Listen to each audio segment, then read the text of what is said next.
کیا آپ جانتے ہیں کہ ایک ایسا عجیب و غریب پرندہ جو انسان کو بادشاہ بنا دیتا ہے؟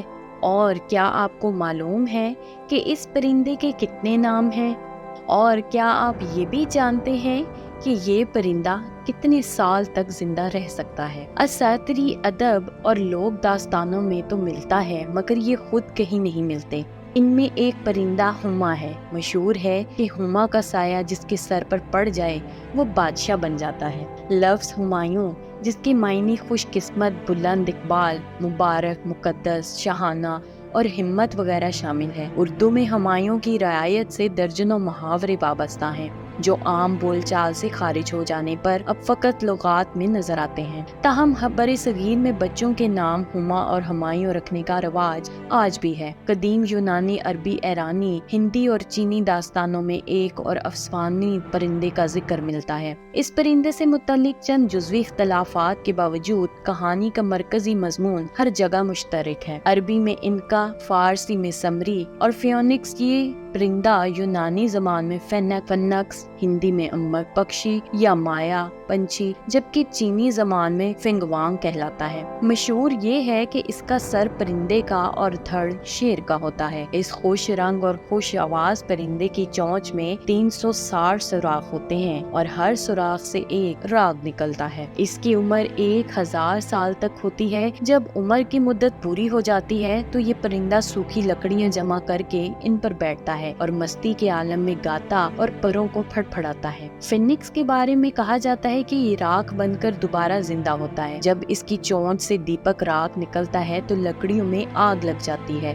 اور یہ اس میں جل کر راکھ ہو جاتا ہے۔ پھر خدا کی قدرت سے اس راکھ پر میم برستا ہے اور اس میں سے خود بخود انڈا پیدا ہو جاتا ہے اور وہ کچھ مدت بعد اس انڈے میں سے ایک اور پرندہ پیدا ہوتا ہے۔ عربی میں انک گردن کو کہتے ہیں۔ چونکہ اس پرندے کی گردن لمبی ہوتی ہے لہٰذا اس نسبت سے انہیں انکا کہتے ہیں، جبکہ فارسی میں اسے سمری کہتے ہیں۔ اس کی وجہ یہ ہے کہ اس میں 30 پرندوں کی خوبیاں پائی جاتی ہیں۔ ہندی میں اسے اس لیے امر پکشی یعنی سدا زندہ رہنے والا پرندہ کہتے ہیں کہ یہ مر کر دوبارہ جی اٹھتا ہے۔ اس کہانی میں ایک الجھاؤ ہے کہ وہ یہ کہ بعض صاحبان لغت کے مطابق انکا سمری اور امر پکشی ہی دراصل ہما ہے۔ ویسے یہ سب افسانوی باتیں ہیں، اس لیے سنجیدہ ہونے کی ضرورت نہیں۔ چونکہ یہ پرندہ موجود ہو کر بھی نظر نہیں آتا، اس لیے عربی کی رعایت سے فارسی اور اردو میں کیمیاب، نایاب اور معدوم چیز کو بھی انکا کہتے ہیں۔ سی مرغ کے بارے میں کہا جاتا ہے کہ 500 سال تک زندہ رہنے کے بعد راکھ میں بدل جاتا ہے اور اس سے ایک نیا پرندہ جنم لیتا ہے۔ یہ زمین پر پاؤں نہیں رکھتا اور بہت اونچی اڑان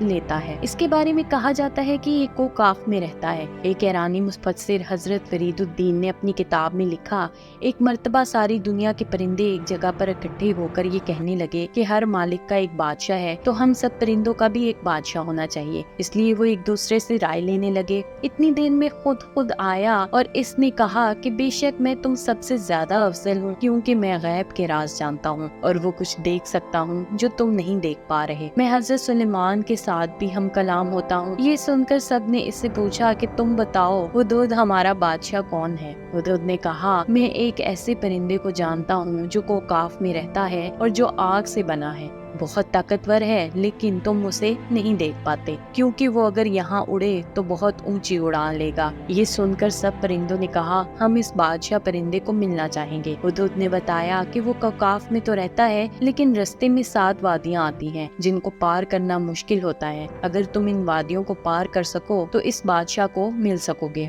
مختصر یہ کہ تمام پرندے سے مرغ کو دیکھنے کے لیے روانہ ہوتے ہیں، لیکن بہت سے پرندے رستے میں آگ اور خشکی کی وجہ سے مر جاتے ہیں۔ تو باقی جو 30 پرندے بچے وہ کوکاف پہنچتے ہیں اور وہاں بہت اونچے پہاڑ پر یہ سمری کو دیکھتے ہیں تو ان کو سمری اور اپنے آپ میں کوئی فرق محسوس نہیں ہوتا۔ اس طرح خود ان کو بتایا ہے کہ سمری تم ہی ہو اگر تم اپنے آپ کو اس فانی دنیا سے الگ رکھو۔ اس طرح کی مزید معلوماتی ویڈیو دیکھنے کے لیے دیکھتے رہیے ہمارا چینل معلومات۔ میرے چینل کو لائک، سبسکرائب اور شیئر ضرور کیجیے اور ساتھ ہی ساتھ بیل آئیکن کو دبائیے۔ شکریہ، اللہ حافظ۔